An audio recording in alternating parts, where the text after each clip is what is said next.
Bonjour à toutes et à tous. Je m'appelle Philippe Gabillet et je suis professeur à l'ESCP Europe. Le thème de la leçon d'aujourd'hui est comment faire des bons choix, ou plutôt l'art de faire les bons choix dans la vie. C'est très important le choix. Dans le fond, qui sommes-nous? Nous sommes la somme de tous les choix, bons ou mauvais, que nous avons faits. Et la question du choix nous pose la question de la liberté. De quoi êtes-vous libre?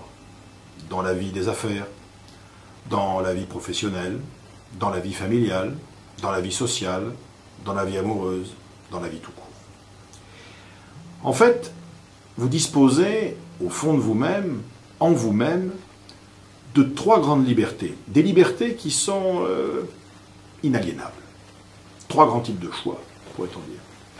Le premier choix, que vous avez en permanence à votre disposition, c'est le choix de rentrer ou non en relation avec quelqu'un. Le choix d'aller à la rencontre, d'interagir, de rentrer en contact. Votre vie aujourd'hui, c'est l'histoire de toutes les rencontres que vous avez décidé de faire, tout comme votre vie aujourd'hui, c'est l'histoire de toutes les rencontres que vous avez refusé de faire.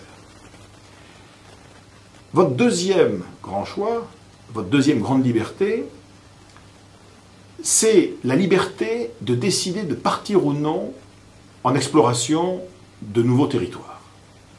Territoires géographiques, bien évidemment, mais aujourd'hui ce sont de plus en plus des territoires virtuels, les territoires de la connaissance, les territoires de la spiritualité, de la culture, de la philosophie, de la relation aux autres, etc.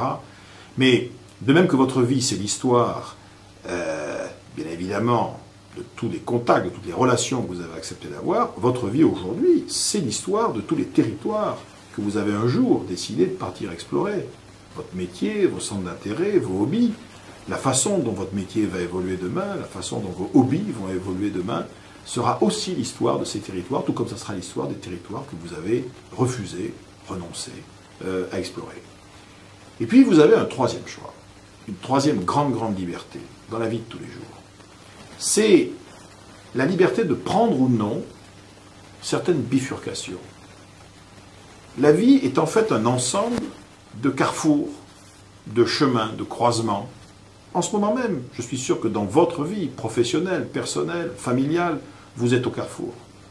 Vous êtes à la croisée des chemins sur un certain nombre de dossiers, sur un certain nombre de sujets. Vous êtes libre de décider d'aller à gauche ou à droite, de prendre tel ou tel chemin, de continuer ou de renoncer, de vous entêter ou d'attendre un peu, de dire oui ou de dire non. Ce sont ces paris, tous ces paris mis bout à bout, qui vont faire vos choix de vie. Alors bien évidemment, vous me direz, mais comment savoir si on fait le bon choix? On a trois grandes catégories de choix, très bien. Quel est le bon? C'est très difficile de choisir. Pourquoi c'est difficile de choisir? C'est difficile de choisir parce que choisir, c'est renoncer. Dès l'instant où vous faites un choix, vous renoncez, temporairement ou définitivement, à tous les autres. Donc c'est compliqué. Donc c'est inconfortable. Alors bien évidemment, on peut décider de faire le bon choix en laissant mûrir les choses, en pesant son choix, en prenant conseil auprès de ses amis, auprès de ses proches, auprès de ses collègues, en lisant des livres sur le sujet sur lequel on hésite, en partant à la recherche sur le net d'informations, en se nourrissant de données, de façon à être sûr et certain qu'on va faire le bon choix, le meilleur choix possible de tous ceux que l'on pouvait faire. C'est une bonne solution à condition d'avoir du temps. C'est une bonne solution à condition d'être sûr qu'on a toute l'information. Et puis c'est une bonne solution à condition d'être dans un environnement qui est stable. C'est-à-dire d'être à peu près sûr que le monde dans lequel votre choix va se déployer ressemblera au monde dans lequel vous l'avez fait, dans lequel vous l'avez pris. Si vous vivez dans un monde turbulent, si vous vivez dans un monde qui change tout le temps, dans un monde où on perd ses repères, où il y a de l'accélération, on n'a plus le temps de peser son choix. Vous me direz, mais alors qu'est-ce qui me reste? C'est très simple.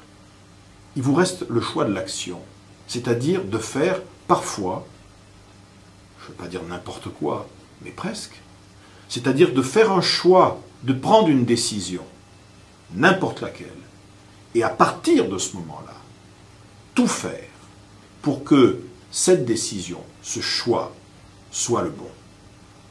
En période de turbulence, la qualité d'un choix de vie, la pertinence d'un choix de vie, de plus en plus souvent, ne se construit plus avant de faire le choix. La justesse d'un choix de vie se constitue après qu'on ait fait ce choix. À bientôt. Au revoir.